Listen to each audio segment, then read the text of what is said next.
Humans have always had a deep desire to understand the divine. We're always on a quest to try to understand the characteristics of the Creator. From the earliest civilizations until now, every people have tried to describe the Creator in a way that appeals to the needs that they have at the particular time that they live in. The Prophet Muhammad tells us something fascinating, in which he quotes the Creator as saying, أَنَا عِنْدَ ظَنِّ عَبْدِي بِي, which is very powerful, that the Creator says that I am to my creation as they perceive me. This is very telling because we as human beings have needs and desires at particular times, and many times it is the characteristic of God that relates to the time that we are in, the phase that we are experiencing in life, that appeals to us most. If we look at the Quran gives us 120 names of God. Though we're generally told there are 99 names of God. The Prophet Muhammad said, yes, inna lillahi tis'an wa tis'een asma.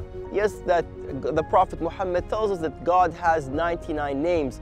But the number 99 is not intended to be a literal number, but rather as an indication of many. I remember my son, when he was younger, at the age of 2, anytime he wanted to say many or a lot, he would say, I want 5. Not that 5 was the number that he was looking for, but in his mind, in his comprehension, 5 meant a lot. 5 meant unlimited.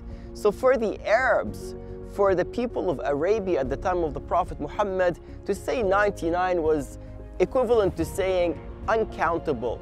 There's so many of them. And as the Prophet Muhammad says in his prayer, بِكُلِّ اسْمٍ هُوَ لَكَ سَمَّيْتَ بِهِ نَفْسَكَ. In another place he said, لَا نُحْصِي ثَنَاءً عَلَيْكَ أَنْتَ كَمَا أَثْنَيْتَ عَلَى نَفْسِكَ.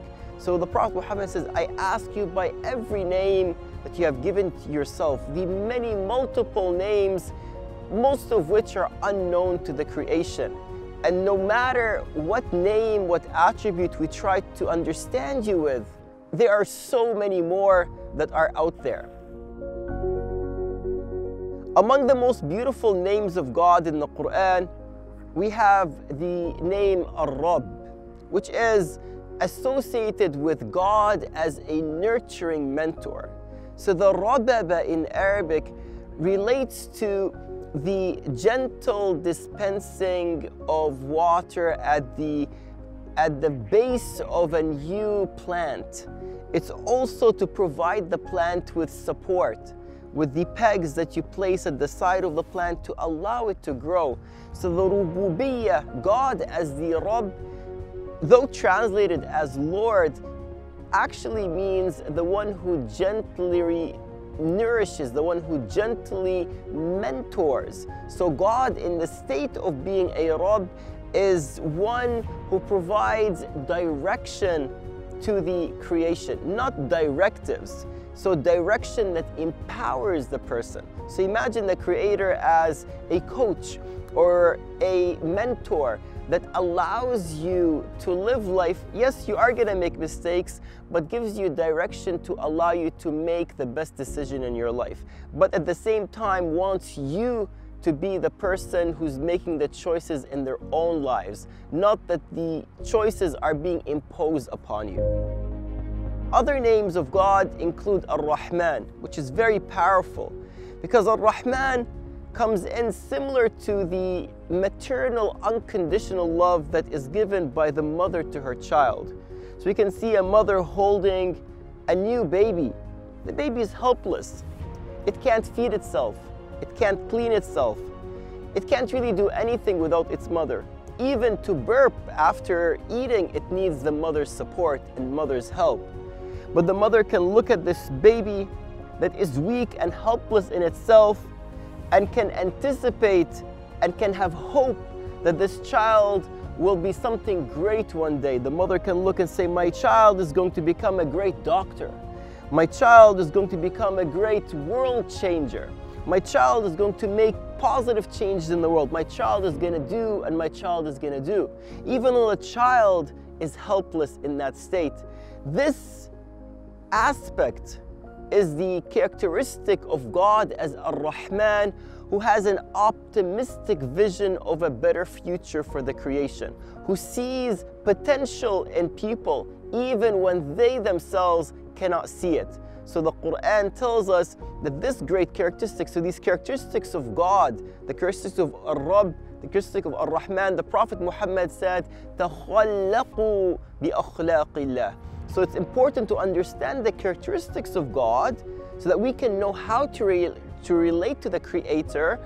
But more than that, it's also characteristics that we are expected or inspired or advised to implement into our own lives.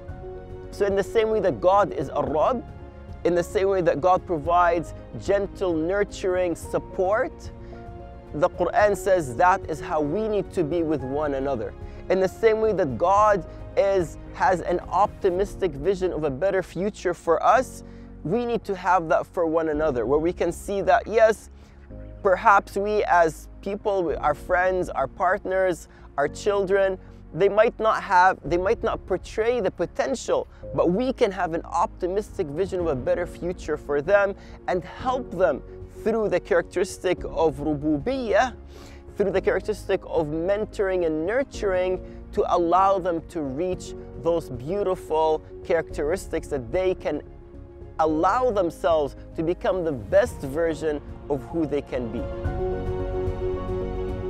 One of the characteristics of God, which is truly magnificent, is God coming as As-Salam. You see, Allahumma anta as-salamu wa minka as-salamu wa ilayka ya'udu as-salam. So God as As-Salam is generally translated as God, the source of peace. But the concept of salam is one who heals, gently heals the fractures, who continuously works on healing the brokenness, the one who continuously works on healing and mending cracks and brokenness. So God as As-Salam is the one who is completely whole. Allahumma anta salam. O God, O Creator, you are the only one who's completely whole, without deficiencies, without cracks, without imperfections. Wa minka salam, and from you comes the source of healing, the constant state of healing. Wa ilayka ya'udu salam, and it is to you, you are the goal that we aim to allow ourselves to come to a more complete state of being. So a state of fulfillment, a state of completeness, which is not to mean that we are perfect. Having a state of completeness or fulfillment does not mean that we're perfect as creation, but that we feel a sense of fulfillment within our hearts, within our souls, within our minds, and within our communities as a whole. Other beautiful characteristics of God include Al-Jabbar, which is one of those characteristics that tends to be mistranslated as the one who compels or the one who forces. But rather, Al-Jabbar is the one who mends the fractures. The concept of Jebara is to take a broken arm, to take a broken bone, and to reset it and place a cast upon it to allow the healing to take place on its own. So it's an amazing process of healing. And actually, this concept of Jebara, this name of God as Al-Jabbar, is what inspired the creation of the field of algebra, as Imam Mohamad al-Khwarizmi took this concept from the name of God and used it for reconciling these fractions, for reconciling broken things, that even small things that, like fractions that are not whole, that are not perfect, can be very important and actually can make the world a much better place. The divine names are a great inspiration for us and a great role model. They are the living role model that we can try to emulate in our lives, try to seek inspiration for our own lives.